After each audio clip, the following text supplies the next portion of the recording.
ഡ്രസ്സിങ്ങിൻ്റെ കാര്യത്തിലൊന്നും ശ്രദ്ധിക്കാറില്ല, അലസനാണ് ധ്യാൻ. എനിക്ക് ഞാനൊരു അച്ഛൻ ഉള്ള സമയത്ത് അച്ഛൻ്റെ ഇല്ലെങ്കിൽ അച്ഛൻ പൈസ തന്നിരുന്ന സമയത്ത് ഒരുപാട് ശ്രദ്ധിച്ചിരുന്നു. നമ്മുടെ പൈസ അല്ല, അങ്ങനെയല്ല. ഒരു കാലത്ത് ഭയങ്കരമായിട്ട് ഫാഷനും കോളേജിൽ പഠിച്ചുകൊണ്ടിരുന്ന സമയത്തും ഫാഷനും അന്നത്തെ ഇതൊക്കെ ഫോളോ ചെയ്ത് പോയിരുന്ന ആളാണ് ഞാൻ. പിന്നീട് എവിടെയൊക്കെയോ ജീവിതത്തിൽ എന്താ പറയണ്ടത്, ഇതിലൊന്നും കാര്യമില്ല എന്നും ഒക്കെ. ഇതിപ്പോൾ ഞാൻ വാച്ച് ഇടാറില്ല. ഞാനിപ്പോൾ ഇട്ടിരിക്കുന്ന ഷർട്ട് ഒരു കഴിഞ്ഞ ദിവസം ഒരു ഷൂട്ടിന് പോയപ്പോൾ അവർ തന്ന ഷർട്ടാണ്. ഈ പാൻറ് ആരെയാണെന്ന് പോലും അറിഞ്ഞൂടാ. ഈ ചെരുപ്പ് കഴിഞ്ഞ ദിവസം വീട്ടിൽ വന്ന ഒരാളുടെ ചെരുപ്പ് ഞാൻ കഴിഞ്ഞ ഇന്റർവ്യൂവിൽ പറഞ്ഞിട്ടുണ്ട്. അപ്പോൾ ഈ സ്വന്തമായിട്ട് ഒന്നുമില്ല. പക്ഷെ എനിക്ക് ഇഷ്ടമുള്ള ചില സാധനങ്ങളുണ്ട്. എനിക്ക് ഒരു സമയത്ത് വാഹനങ്ങളോട് ഭയങ്കര ഇഷ്ടമുണ്ടായിരുന്നു. കാരണം വീട്ടിൽ അച്ഛനത് വാങ്ങിച്ച് തരാത്തതുകൊണ്ട്. അപ്പോൾ ആഗ്രഹിച്ചതൊക്കെ തന്നെ ഈ വണ്ടികളൊക്കെ വാങ്ങിച്ചു. ഇപ്പൊ അത് കാണുന്ന സമയത്ത് ഇപ്പൊ ഇത് എന്തിനാണ്, ഒരു മനുഷ്യന് ഒരു വണ്ടിയിലേ പോകാൻ പറ്റുള്ളൂ.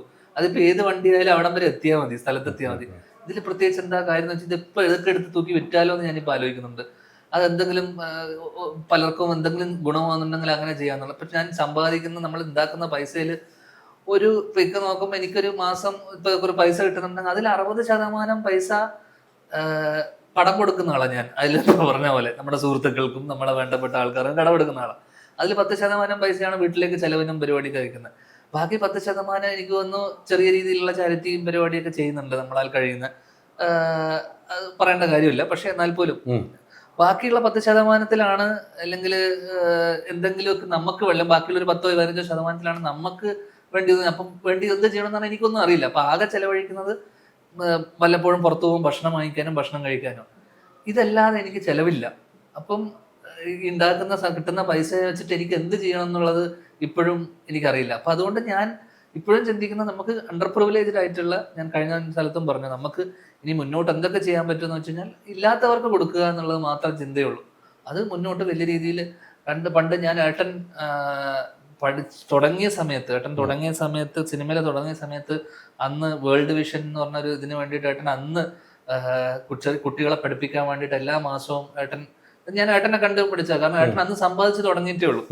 അപ്പൊ അന്ന് ഏട്ടൻ എല്ലാ മാസവും കുട്ടികളെ പഠിപ്പിക്കാൻ വേണ്ടിയിട്ട്, എന്ന് വെച്ചാൽ ഇതിന്റെ ചാരിറ്റിയുടെ ഭാഗമായിട്ട് ചില കുട്ടികളെ പഠിപ്പിക്കാൻ വേണ്ടിയിട്ട് ഏട്ടൻ പൈസ കൊടുത്തിരുന്നു. അതിൽ ആ കുട്ടി പിന്നെ വർഷങ്ങൾക്ക് ശേഷം ആ കുട്ടി മരണപ്പെട്ടു. പക്ഷെ ആ കുട്ടി എല്ലാ വർഷവും അവളുടെ എഡ്യൂക്കേഷന് വേണ്ടിയിട്ട്, അപ്പൊ നമുക്ക് ചെയ്യാൻ പറ്റുന്ന ചില കാര്യങ്ങളാണ് ഈ പറഞ്ഞ പഠനം നിന്ന് പോയിട്ടുള്ള ആൾക്കാരെ പഠിപ്പിക്കുക. അത് ചെറിയ രീതിയിൽ നമ്മൾ ചെയ്യുന്നുണ്ട്. അപ്പോൾ പിന്നെ അസുഖബാധിതരായിട്ടുള്ള ആൾക്കാരെ രോഗത്തിന് വേണ്ടിയിട്ടുള്ള പൈസ കൊടുക്കുക. അപ്പൊ അതൊക്കെ ഞാനത് ഏട്ടന് ഒന്നുമില്ലാത്ത സമയത്ത് പോലും ചേട്ടൻ അത് ചെയ്തിരുന്നു. ഇതൊന്നും ഏട്ടൻ ആരോടും പറഞ്ഞു. ഞാനിത് കണ്ടിരുന്നെന്ന് വെച്ചാൽ ഈ പോസ്റ്റ് കാർഡ് പോലെ ഈ കുട്ടിയുടെ ഇത് കാർഡ്സ് ഒക്കെ വരും. വെച്ചാൽ കുട്ടി വരച്ചതും പഠിച്ചതും കാര്യങ്ങളൊക്കെ ഈ കാർഡ്സ് ഒക്കെ വരും. അങ്ങനെയാണ് ഞാൻ തുടങ്ങുന്നത് വെച്ചാൽ ഏട്ടൻ എല്ലാ മാസവും ഈ കുട്ടിക്ക് വേണ്ടിയിട്ട്, ഈ കുട്ടീനെ പഠിപ്പിക്കാൻ വേണ്ടിയിട്ട്, സേലത്തൊക്കെ ഉള്ളോട്ടുള്ള ഒരു ഗ്രാമത്തിലെ കുട്ടികളെ പഠിപ്പിക്കാൻ വേണ്ടി ഏട്ടൻ ഇന്ന് ഇതൊക്കെ അന്ധകാലത്ത് പുള്ളി ചെയ്യുന്നുണ്ട്. എത്രയോ വർഷങ്ങൾക്ക് മുന്നേ. അന്ന് പുള്ളിയുടെ പ്രായം എന്ന് പറഞ്ഞാൽ 23-24 വയസ്സിലാണ് പുള്ളി ഇത് ചെയ്തു തുടങ്ങിയത്. അപ്പൊ അന്ന് നമ്മൾ കാണുന്നുണ്ട് അച്ഛൻ എത്രയോ വർഷങ്ങളായിട്ട് അച്ഛൻ്റെ കൂടെയുള്ള ആൾക്കാരെ, അച്ഛൻ്റെ കുടുംബത്തെ അല്ലെങ്കിൽ എല്ലാവരെയും സഹായിക്കുന്ന ചെറുപ്പം മുതൽ ഞാൻ കണ്ടു വളർന്നതാണ്. അപ്പൊ എല്ലാ കാലവും നമ്മൾ വിചാരിക്കുന്ന ഒരു ആള് വീട്ടിലേക്ക് വന്നു കഴിഞ്ഞാൽ പുള്ളി എന്താ പറയണ്ടത്, ഒരു വിഷമം പറഞ്ഞു കഴിഞ്ഞാൽ വാരി കൊടുക്കുന്ന, അല്ലെങ്കിൽ അങ്ങനെ 2 ആൾക്കാരാണ് എൻ്റെ അച്ഛനും അമ്മയും. അപ്പൊ അത് ചെറുപ്പം മുതലേ കണ്ടു വളർന്നത് കൊണ്ട് തന്നെ കുറെ പണം ഉണ്ടാക്കി കഴിഞ്ഞാൽ നമുക്കിതുകൊണ്ട് എന്ത് ചെയ്യണമെന്ന്. കാരണം ഇപ്പൊ വീടുണ്ട്, ഇനി ഒരു പുതിയ വീട് പല സ്ഥലത്തും വാങ്ങിക്കേണ്ട കാര്യമൊന്നുമില്ല. വീടുണ്ട്, ആ വീട്ടിലാണ് എനിക്ക് ഇഷ്ടം കിടക്കാൻ. എല്ലാ കാലവും ആ വീട്ടിൽ തന്നെ കിടക്കാൻ തന്നെയാണ് ഇഷ്ടം. ആ വീട് പോവാതിരുന്നാൽ മതി, അപ്പോ ആ വീട്ടിൽ നിന്ന് ഇറക്കി വിടാതിരുന്നാൽ മതി. അൾട്രാ മോഡേൺ കിച്ചൺ ഡിവൈസസ്, ഒരു കിച്ചണിൽ വേണ്ട എല്ലാ ലേറ്റസ്റ്റ് ബ്രാൻഡുകളും ഇവിടെയുണ്ട്. ലോകോത്തര ബ്രാൻഡുകൾ, original products, wide range. MyG future. WhatsApp വഴി ഇംഗ്ലീഷ് പഠിക്കാൻ ഇംഗ്ലീഷ് കഫേ ഉള്ളപ്പോൾ ഇംഗ്ലീഷ് ഒരു വിഷയമേ അല്ല. English cafe, we present you the perfect English. WhatsApp now 9633 888 575.